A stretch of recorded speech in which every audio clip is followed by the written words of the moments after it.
In this second example on related rates, we're going to take a look at how the rate at which a ladder slides down a wall affects the rate at which the bottom of the ladder slides away from the wall. So here we've got a ladder that is 20 feet long, and it slips down the side of a house at a rate of 1 foot per second. Okay, so let's just put the relevant information on here. So I've got a ladder that is 20 feet, okay, and it is sliding down, so this would be the y, so I guess this will be the y, this will be the x. It's sliding down the house at a rate of 1 foot per second. Okay, so the dy dt, right, because that's what it is, it's a rate, right? So, and it's a vertical rate, if you will, right, because it's sliding down. So dy dt is equal to negative 1 foot per second.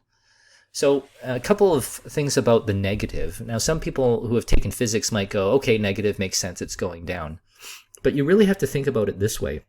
It's negative because we are diminishing the y quantity, right? So maybe this height right here, presently, as I've drawn this, is, I don't know, let's say 15 feet, okay? But as the ladder slides down, then that 15 feet becomes 14 feet, 13, 12, 11, 10. And so what happens to the y actually is that it gets smaller. So it would not make sense to have a positive 1 foot per second, because then that means, how is y changing? Oh, it's increasing per unit time. Well, no, y is actually decreasing per unit time, okay?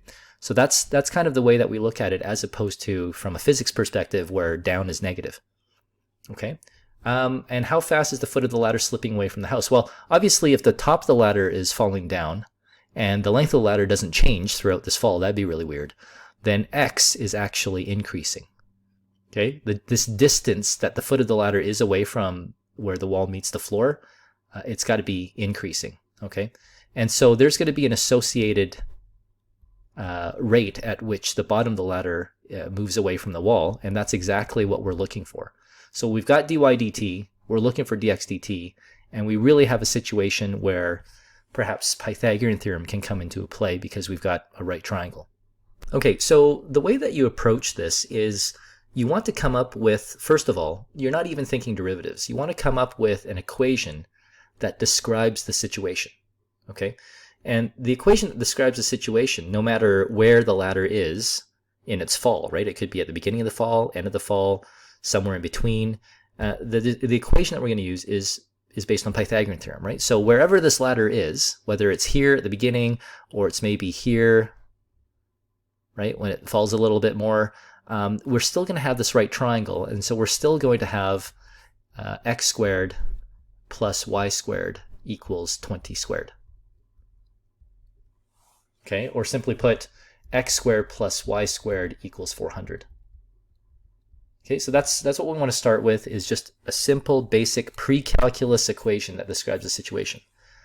Once we have that, once we have the equation that relates x and y, we're going to go to the related rates equation, which really is the derivative of the first equation that we came up with. So the derivative would be 2x times, right, chain rule, dx dt, okay, plus 2y times, chain rule again. I'm not sure how y is determined or defined in terms of time, so I'm going to have to go in and multiply by the derivative of y with respect to t, multiplied by the derivative of 400, which, since it's a constant, it's just 0. Okay. Now, if I simplify this, I can divide each of the three terms, these two terms and this term, by 2, and that leaves me with x dx dt plus y dy dt equals 0.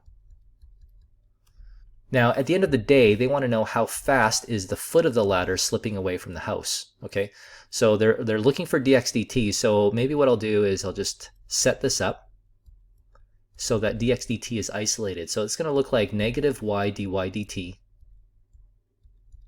and then of course there's the x divided by x, okay? So that's kind of what it looks like. So I'm going to have to multiply negative y by dy dt and then divide by x. Okay, so I'm just going to let this wait here for a moment.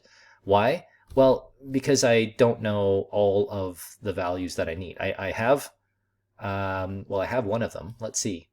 I have x, okay? when it is 15 meters from the house. Okay, so here's a new situation. I'll just grab this here.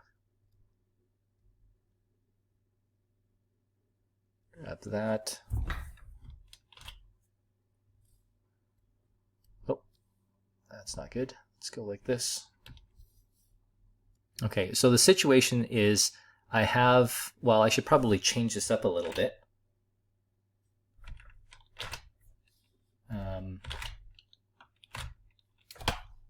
Do this. And so the ladder has had a chance to fall a little bit, so it's gone down, but of course I have to preserve the 20 feet. So it's fallen down a little bit. And so what we have then is the fact that this is now 15 meters. Okay. So this right here is 15. Sorry, 15 feet. I keep saying meters. 15 feet. We don't know what y is, but we do know that this is 20. And this is still a right triangle, so we can obviously figure out y. So we've got 15 squared plus y squared equals 20 squared. So 225 plus y squared is equal to 400. And y squared is equal to 175. And y must be equal to the square root of 175. Okay, so now that I have y, so it's really at this moment in time that we're trying to figure out what the rate at which the bottom of the ladder is moving away from the house, right? So the rate is changing all the time. And so dx dt is now going to be equal to negative y. So we've just figured out that y is root 175. Times dy dt. Now dy dt was negative 1. And then x is the 15 feet, right? At that particular moment in time, x is equal to 15 feet. My final answer, once I take out the calculator, is approximately 0.88 meters per second. Okay, so just a quick recap. Here's kind of the first thing that we did. Okay, so we kind of organized our information. What do we have? We've got a visual, we've got a little bit of a diagram as to what's happening. Then once we've established that it's a right triangle, we go and set up an equation that relates x and y. Once we have that, then we go and take the derivative of both sides. And it's really up to here, not only did I take the derivative of both sides, so I know how the rates are related to each other, but I also isolated the rate that I was actually looking for in this question. And then I realized that in order to use this related rates equation, I needed actually to figure out some other piece of information, and that was the y. So I went back to this diagram and I set it up so that I could figure out what y would need to be. And essentially what I did was I used this equation that I had set up previously. Once I figured out that y is equal to root 175, I could then sub it into my related rates equation to get the final answer. Okay, so step 1, then step 2, then the derivative, step 3. Step 4, I needed to find out some more information, and then step 5, sub that new information into the related rates equation.